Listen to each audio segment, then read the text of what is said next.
All right, so I've mentioned a couple of times now what we call channeling the dog's energy between the equipment and the helper, right?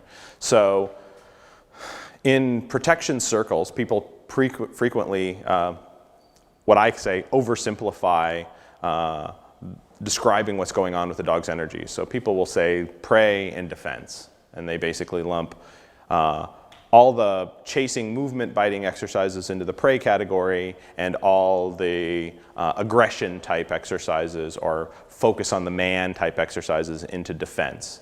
I think this is a radical oversimplification. So we have dogs biting for a variety of different reasons, and I like to talk more about the dog's focus of their energy and balancing their energy between the equipment and the man than I do like to talk about prey and defense, though we do obviously use these terms periodically.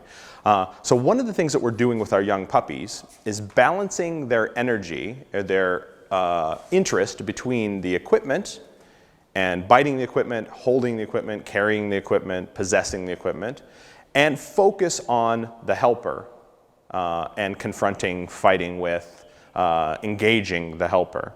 And part of this is an aspect of focus, and the part of it is an aspect of what we do with the equipment.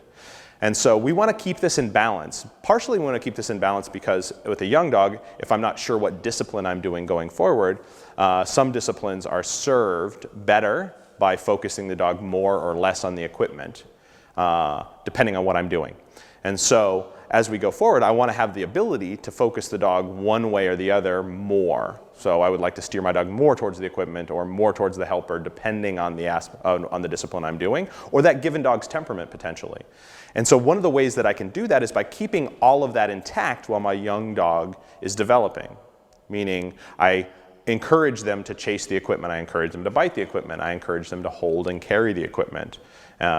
And part of this is to get them to do it so that I can reinforce them by letting them have the equipment, letting them hold the equipment and carry the equipment. And part of it is diagnostic again. So we talked earlier about establishing a baseline for a dog. So during this period, when I'm playing with my puppy and he's biting and I'm letting him have the equipment and letting him carry it around and hold on to it, not only am I trying to encourage that behavior because I might potentially want to use it later, but I'm also watching to see, does the puppy enjoy this?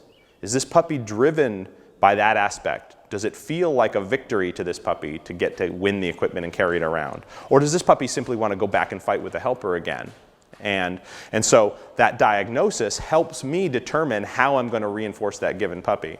But I can steer it one way or the other. So we are constantly, and in a perfectly balanced puppy, I would like to see that puppy want to bite the equipment if the equipment's moving, bite it well, put it all the way back in their mouth, hold on with good energy. When I gave them the equipment and had them carry it around, hold on to it.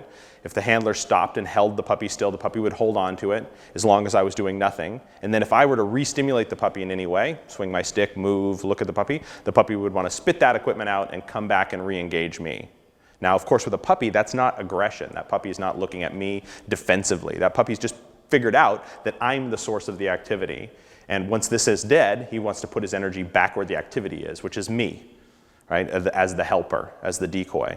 And by creating that focus and energy and desire to engage with me, but enjoyment of the equipment, I have a balanced puppy that I can either channel more into the equipment or more into the helper as that dog develops, depending on what I want that puppy to do. So we want to keep that in balance.